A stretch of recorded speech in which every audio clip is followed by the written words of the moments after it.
Bonjour, bienvenue dans votre chaîne Univers Mathématique. Dans cette vidéo, on va voir comment déterminer les variations de la fonction f de x définie par 3x moins 6 racine de x moins 1 plus 8.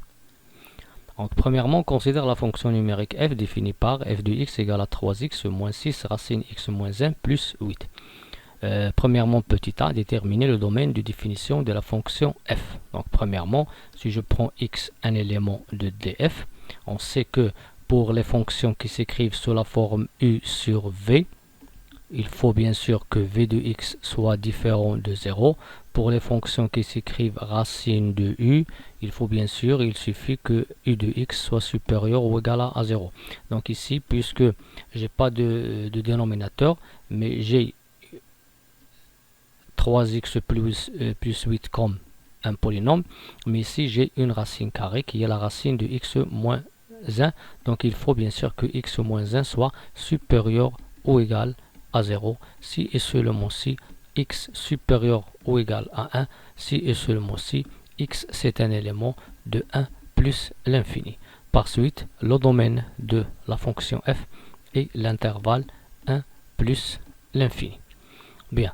Premièrement, petit b, montrer que pour tout x un élément de df, f de x est supérieur ou égal à f de 2.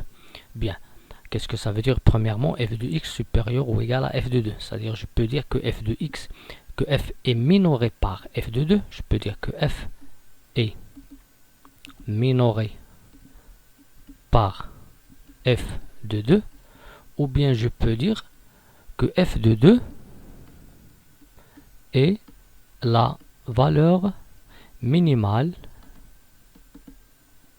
de f, puisque pour tout x un élément de d de f.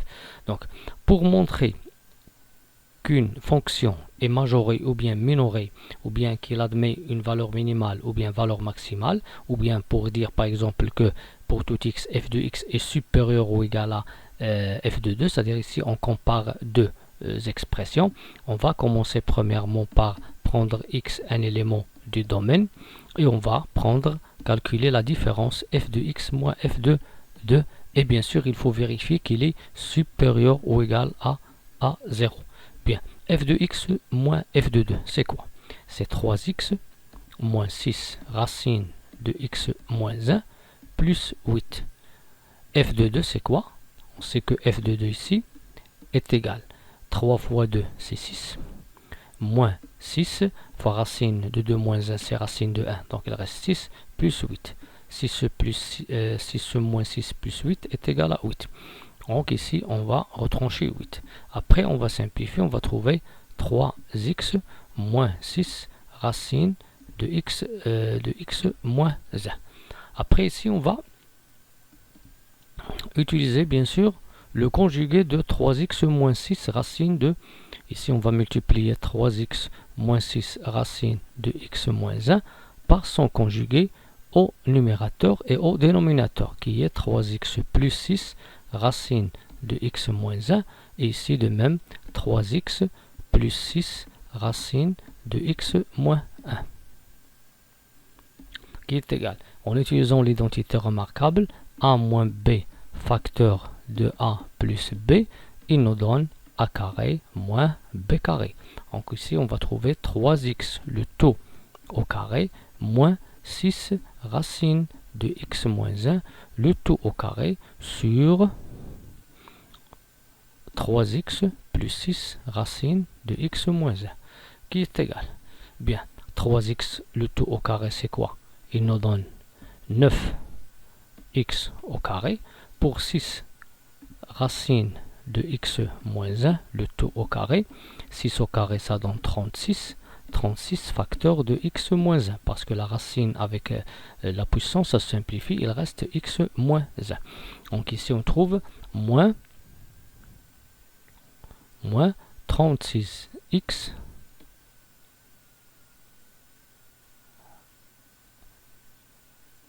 moins 1.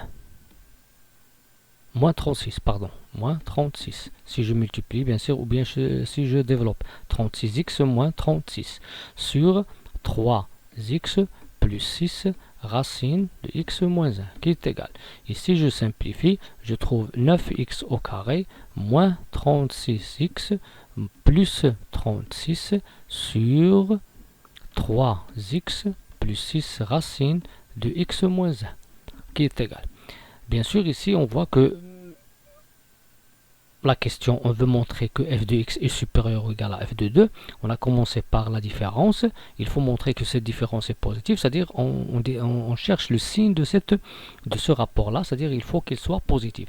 Bien sûr, au dénominateur, il est strictement positif, reste le numérateur. On va premièrement factoriser par 9. On va trouver x carré moins 4x plus 4 sur 3x plus 6 racine x moins 1 qui est égal 9 facteurs. Bien sûr, x carré moins 4x, c'est l'identité remarquable, x moins 2, le tout au carré, sur 3x plus 6 racine de x moins 1. Bien, le numérateur il est strictement positif parce que x c'est un élément de l'intervalle 1 plus l'infini, donc 3x il est positif, la racine aussi positive, et bien sûr il est strictement positif. Pour le numérateur, il est supérieur ou égal à 0 parce que si j'ai un carré et x il peut être égal à 2, bien sûr, puisque 2 c'est un élément de cet intervalle, x moins 2 pour 2 ça donne 0, donc il est supérieur ou égal à 0. Finalement, ce rapport il est positif, donc on a montré que pour tout x, un élément de df, f de x moins f de 2, on a montré qu'il est supérieur ou égal à 2. Donc, on a montré maintenant que f de x est supérieur ou égal à f de 2. Donc, ici, pour faire un petit rappel, bien sûr, puisque f de 2 est égal à 8, on peut vous poser la question, montrer que f est minoré par 8. Lorsqu'on dit montrer que f est minoré par 8, cela veut dire que je vais prendre f de x moins 8 et bien sûr montrer qu'il est supérieur ou égal à 0. Bien, si je veux montrer aussi que f elle admet une valeur, une valeur minimale, bien sûr ici il faut montrer que le 8 il s'écrit comme, il admet un antécédent, mais il s'écrit comme image d'un réel, bien sûr, qui appartient à l'intervalle 1 plus l'infini. Et ici, bien sûr, puisque on a montré que f de x est supérieur ou égal à f de 2, c'est comme on a montré que f est minoré par f de 2, qui est le 8, et de même, on a montré qu'elle admet une valeur, la valeur minimale, qui est f de 2. Pour la deuxième question, on considère la fonction g, qui est définie par g de x égale à racine de x moins 1. La première question ici, on veut donner le tableau de variation de la fonction g. Bien, puisque c'est une fonction qui est sous forme de racine x, on sait que la fonction racine x, elle est définie sur l'intervalle 0 plus l'infini, et elle est croissante, bien sûr, sur cet intervalle. De même, si on prend l'intervalle g de x qui est égal à racine x moins 1, son domaine, c'est l'intervalle 1 plus l'infini, comme on l'a dit avant. Et pour la fonction g de x, ça on a entendu, il est croissante sur l'intervalle 1 plus l'infini, avec l'image de 1, c'est 0. Bien, pour la deuxième question, on veut déterminer l'image de 1, 2 par la fonction g. Ici, bien sûr, 2, je vais poser le 2. Donc, l'image de 2, c'est quoi? C'est racine, l'image de 2 est égale à racine de 2 moins 1 qui est égal à 1. Donc, d'après ce tableau de variation, on voit que la fonction elle est croissante. Et je peux dire bien sûr que l'image de l'intervalle 1, 2, c'est 0, 1. Mais ici, je vais travailler algébriquement. C'est-à-dire, je vais premièrement prendre x, un élément de l'intervalle 1, 2. Et sur l'intervalle 1, 2. Et je vais essayer de montrer que g de x est compris entre 0 et 1. C'est-à-dire à partir de l'intervalle 0, 1. Donc, si on prend x, un élément de 1, 2, ceci implique que x est compris entre 1 et 2. Donc ici, je peux travailler avec l'encadrement. Je peux par exemple retrancher 1 de x et de 1 et de 2 et trouver que x moins 1 il est compris entre 0 et 1. Et après passer à la racine carrée de x moins 1 qui est compris entre 0 et 1. Cette racine carrée, c'est quoi? C'est la fonction g donc g de x est compris entre 0 et 1. Ou bien je peux traiter ceci d'une autre manière. X compris entre 1 et 2, puisque g c'est une fonction qui est croissante sur l'intervalle 1, 2, bien sûr elle est croissante sur 1 plus l'infini, donc elle est croissante sur cet intervalle. Donc g de 1, g de x est compris entre g de 1 et g de 2, g de 1 c'est 0, g de x c'est g de x et g de 2 c'est 1. Alors je peux dire que g de x est compris entre g de 1. Donc lorsqu'on a considéré x un élément de l'intervalle 1, 2 et on a trouvé par implication que g de x est compris entre 0 et 1, cela veut dire que l'image de l'intervalle 1, 2 est inclue dans l'intervalle 0, 1. Maintenant on va traiter l'autre cas, c'est-à-dire on va prendre un élément de 0, 1 et on va vérifier est-ce qu'il s'écrit comme g de un autre élément de 1, 2. Je prends maintenant y, un élément de l'intervalle 0, 1. Donc est-ce qu'il existe x, un élément de l'intervalle 1, 2, tel que y égale à g de x. Je commence par y égale à g de x. Qu'est-ce que ça veut dire y égale à g de x? Ça veut dire que y s'écrit racine de x moins 1.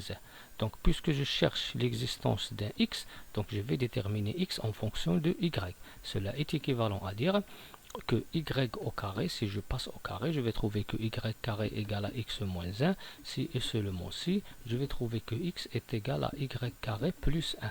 Maintenant, j'ai trouvé un x. Donc, pour y, un élément de 0, 1, j'ai trouvé un x. Reste maintenant à vérifier, est-ce que ce x, il appartient à l'intervalle 1, 2.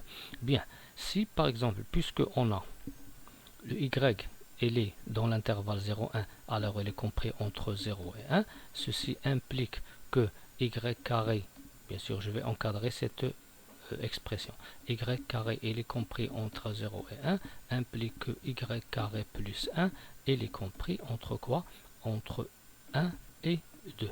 Et c'est quoi y carré plus 1? C'est le x. Alors ceci implique que x il est compris entre 1 et 2.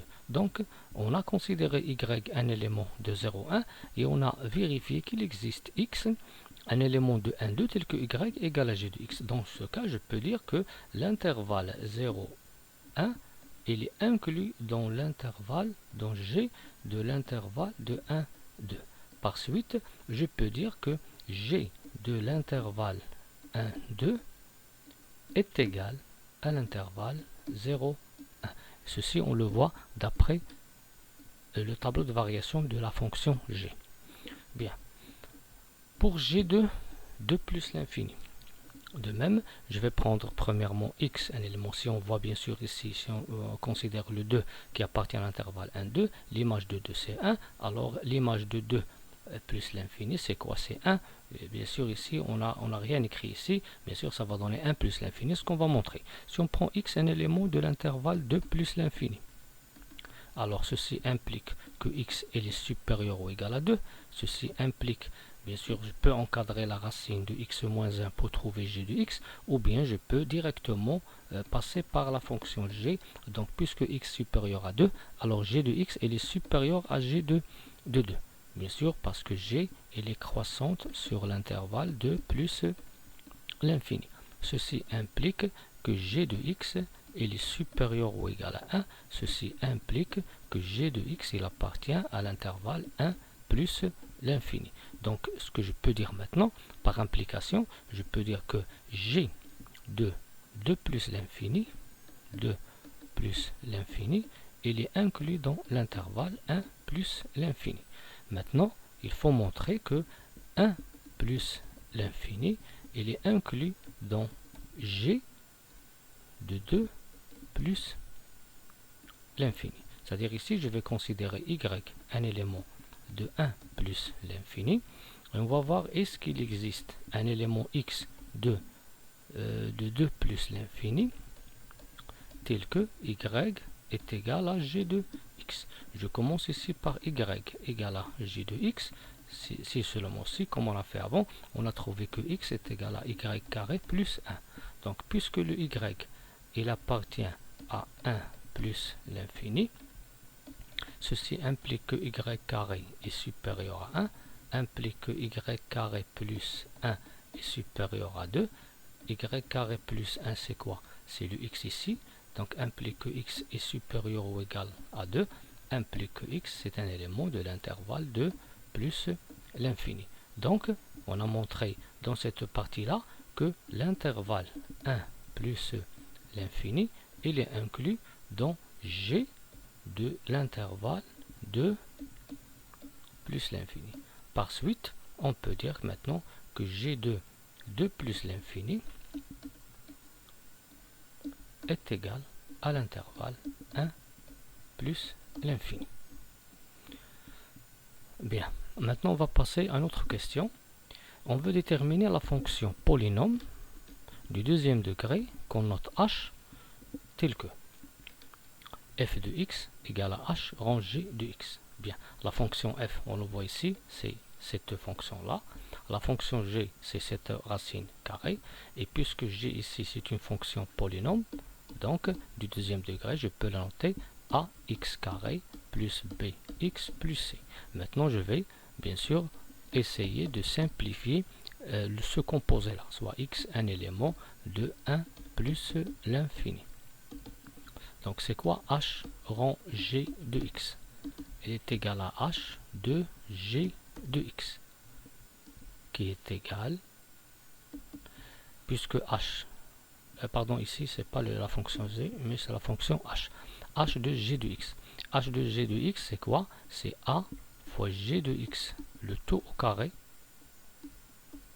plus b fois g de x plus c, qui est égal a fois, puisque g c'est la racine de x moins 1 au carré, plus b fois la racine de x moins 1 plus c, qui est égal à a fois x moins 1. Bien sûr, le carré, ça se simplifie avec la racine, il reste x moins 1, plus b racine de x moins 1 plus c, donc qui est égal finalement à ax plus b racine de x moins 1 plus c moins a. Donc on a simplifié h rangé de x. Et d'après l'énoncé de cette question, h rangé c'est quoi? C'est la fonction f. Donc cette fonction est égale à f de x, qui est égale, bien sûr, on voit, c'est 3x moins 6 racine de x moins 1 plus 8. Donc dans ce cas, on va comparer les coefficients. Donc pour ax, ici j'ai 3x. Alors dans ce cas, par égalité, on va obtenir que a est égal à 3. Et b racine moins 6 racine, b égale à moins 6. Et c moins a est égal à 8. Donc on a trouvé le a qui est égal à 3, b qui est égal à moins 6. Reste maintenant, donc a est égal à 3 et b est égal à moins 6. Et c à quoi est égal? Est égal à 8 plus a. 8 plus a, avec le a c'est quoi? C'est 3. 8 plus 3, ça donne 11. Donc la fonction h qu'on cherche, qui est un polynôme du deuxième degré et qui vérifie h rangé de x égale à f de x, c'est le polynôme suivant. Bien sûr, ax carré c'est quoi? C'est 3x au carré moins 6x plus 11. Pour la question suivante, on veut étudier les variations de la fonction f.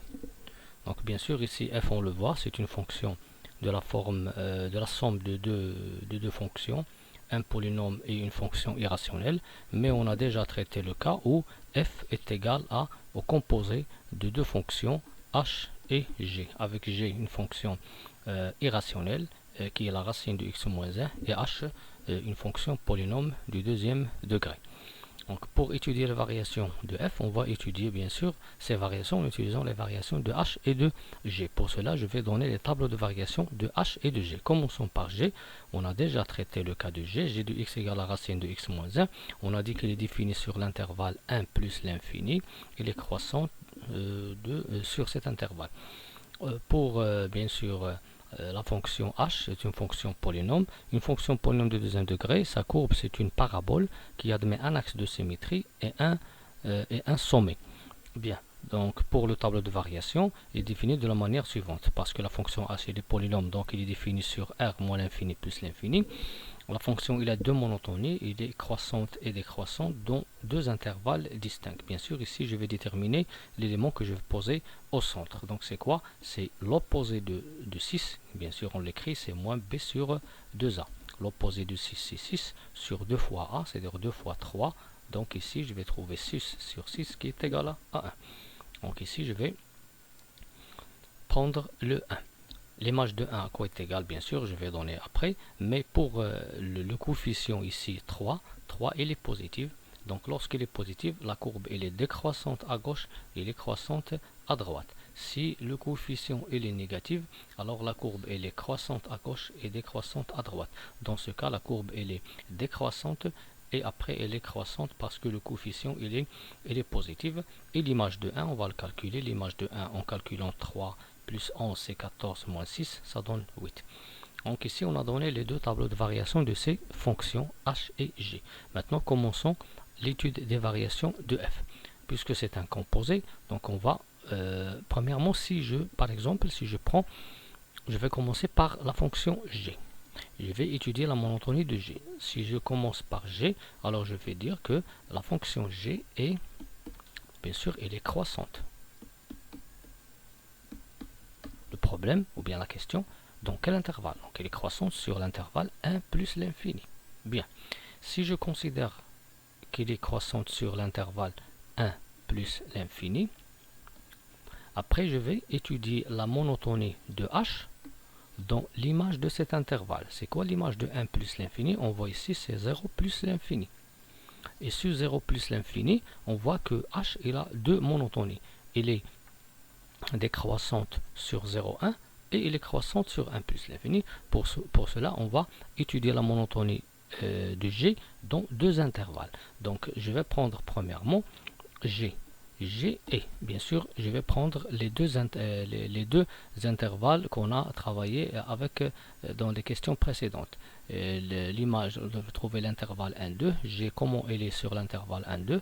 Elle est croissante sur l'intervalle 1, 2. Bien, sur l'intervalle 1, 2, on voit qu'elle est croissante. Et avant de parler de la fonction f, la fonction h ici, je vais premièrement donner l'image de cet intervalle g de 1, 2. On a déjà calculé l'image de 1, 2. On a trouvé que l'image de 1, 2 c'est l'intervalle 0, 1. L'image de 1, 2 c'est l'intervalle 0, 1. Pour la monotonie de h, je vais l'étudier sur l'intervalle 0, 1. Donc sur l'intervalle 0, 1, la fonction h elle est décroissante. Donc h est décroissante sur 0, 1. Donc g elle est croissante sur l'intervalle 1, 2 et l'image de 1, 2 c'est 0, 1 et la fonction h, la deuxième fonction qui est h, elle est décroissante sur l'intervalle 0, 1. Donc je peux dire maintenant que la fonction h rang g ou bien c'est la fonction f et comment elle est. Puisqu'elle est croissante, une est croissante et l'autre est décroissante, le composé il est décroissante. Sur quel intervalle? Bien sûr sur le premier intervalle qu'on a travaillé qui est 1, 2. Ce que j'ai fait ici, je vais le refaire dans l'autre intervalle, g et. Maintenant je vais travailler sur l'intervalle 2 plus l'infini. G et il est aussi croissante sur l'intervalle 1, 2. Et avant d'étudier la monotonie de h sur la monotonie de h, on va bien sûr utiliser l'image de cet intervalle. Ici je vais prendre 2 plus l'infini. 2 plus l'infini. L'intervalle 2 plus l'infini. G de 2 plus l'infini. À quoi est égal? On a déjà calculé. On a trouvé qu'il est égal à 1 plus l'infini. Maintenant, on va étudier la monotonie, ou bien voir la monotonie de h sur l'intervalle 1 plus l'infini, et pas sur l'intervalle 2 plus l'infini, sur 1 plus l'infini. Et on voit ici que sur 1 plus l'infini, la fonction h elle est croissante, et h est croissante sur l'intervalle 1 plus l'infini. Donc, puisque g est croissant sur 2 plus l'infini, et g de 2 plus l'infini est égal à 1 plus l'infini, et h est croissante sur 1 plus l'infini, alors je peux dire maintenant que h rang g, qui est la fonction f, et puisque les deux fonctions g et h sont croissantes, même monotonie, alors le composé est croissante. Sur quel intervalle? Sur, bien sûr, le premier intervalle qui est 1 plus l'infini. Donc, de cette manière-là, on a étudié la monotonie ou bien les variations de la fonction h rang g. Et bien sûr, la fonction h rang g, il est définie sur l'intervalle 1 plus l'infini. Sur 1, 2, elle est décroissante. Et sur 1 plus l'infini, elle est croissante.